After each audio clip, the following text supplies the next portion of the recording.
গোটা গ্রাম যখন ঘুমিয়ে তখন সাইকেল চালিয়ে ট্রেন ধরতে ছুটত জিন্না। শুধুমাত্র বিনা পয়সায় প্রশিক্ষণ পাবে বলে। ছিল না ব্যাট বল কেনার পয়সা। গাছের গুড়ি মুচি ডাব দিয়ে খেলতে হতো একদিন। দেশে বিদেশে বড় বড় খেলোয়াড়দের টিভিতে দেখতেন অন্যের বাড়ির দরজায় বাইরে দাঁড়িয়ে থেকে। তা দেখতে দেখতে চোখে শুয়ে গিয়েছিল তাদের। মনে জেগেছিল অদম্য জয়ের ইচ্ছে শক্তি। ক্রমেই তিনি হয়ে উঠেছিলেন সেরা, একেবারে নজর কাড়া।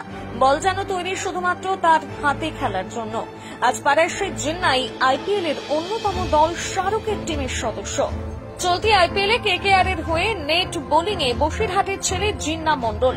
গ্রামের ছেলে জিন্না মণ্ডল বাবা রফিকুল মণ্ডল পেশায় জেলে। মাছ ধরার পাশাপাশি জমিতেও চাষ করেন। ক্রিকেট মাঠে তার কাছে ছিল স্বপ্ন। মাঠে কাজ করার পাশাপাশি গ্রামে যাদের বাড়িতে টিভি আছে তাদের দরজার বাইরে দাঁড়িয়ে দেখা, এতটুকু ছিল তার খেলার পরিধি। ক্রিকেট বড় লোকদের খেলা সত্যিকারে। একটা গরিব মানুষের ছেলে যার বাবা মাছ চাষ করে বা মাছ ধরে জীবিকা নির্বাহ করে, তো সেটা জিন্নার পক্ষে সম্ভব হয়েছে ওরা একান্ত চেষ্টায়। ওরা একটা প্রচন্ড চেষ্টা করে, সর্বসময় খুব পরিশ্রম করে, মাঠে পড়ে থাকে।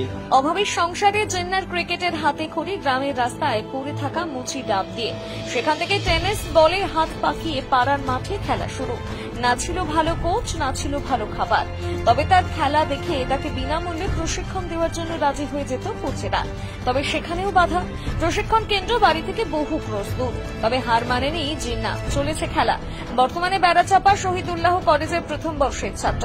অদম্য ইচ্ছাশক্তির অভাবকে হার মানিয়ে জীবন সংগ্রামের লড়াইয়ে জিন্না যেন সংগ্রামের আরেক নাম। বর্তমানে সিএবি ক্রিকেট লিগের দ্বিতীয় ডিভিশনে খেলছে। নিউ আমান ফ্রেন্ডসের সাথে যোগাযোগ হলো, ওরাই আমাকে কলকাতায় নিয়ে গিয়েছিল বা ওখান থেকেই আমি ট্রায়াল দিয়ে আজ আইপিএল এর নেট বোলার বা সিএবি ক্রিকেট লিগে খেলছি সেকেন্ড ডিভিশন, বা সেন্ট্রাল ক্যালকাটা স্পোর্টিং ক্লাবে হয়ে খেলেছি 2 বছর। পাইকপাড়া স্পোর্টিং ক্লাবের প্রেসিডেন্ট রঞ্জিত রায় স্যার আমার সবসময় পাশে আছে, সন্দীপ পাত্র স্যার। কবে চান্স পেয়েছিল আইপিএল প্রথমবার? 2018 সাল। বা চান্স পাওয়ার পরে ওখানে অনেক বড় বড় যারা কোচ ছিল তাদের কাছ থেকে অনেক কিছু শিখেছি বা দেখেছি। ইন্টারন্যাশনাল প্লেয়াররা যেভাবে ক্রিকেটটা খেলে, তাদের পরিকল্পনা যেটা নিউজে আমরা দেখি বা টিভিতে দেখি, অরিজিনাল চোখের সামনে দেখে অনেক কিছুই শিখতে পারলাম বা অনেক কিছুই ভালো লাগলো। কোন কোন প্লেয়ারের বিরুদ্ধে বল করছো? বড় প্লেয়ার ডেভিড মিলার বা অনেক দামি দামি প্লেয়ার বা ইন্ডিয়ার শুভমন গিল, দীনেশ কার্তিক, অনেক বড় বড় প্লেয়ারদের বল করেছি বা তাদের কাছ থেকে অনেক কিছু শিখেছি।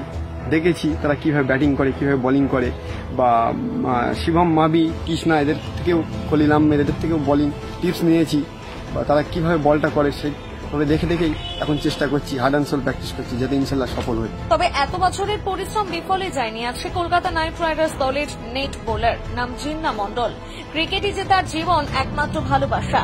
তাই সব কষ্ট অপমান সহ্য করে আজ আইপিএল এ নেট বোলার হিসেবে সুযোগ মিলেছে। জিন্নার 22 গজের বাঁ হাতে বল নিয়ে দৌড়, তারপর স্ট্যাম্পের মধ্যে ডান হাতে বল নিয়ে উইকেটে হিট। খেলোয়াড়দের কাছে এক নতুন বোলারের নাম জিন্না।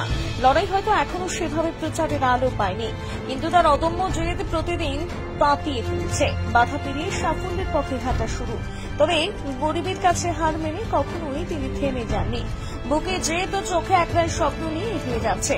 আর সেই স্বপ্নে ভর করে আজ নাইট ব্রিগেডের হয়ে খেলার স্বপ্ন দেখতে শুরু করেছেন।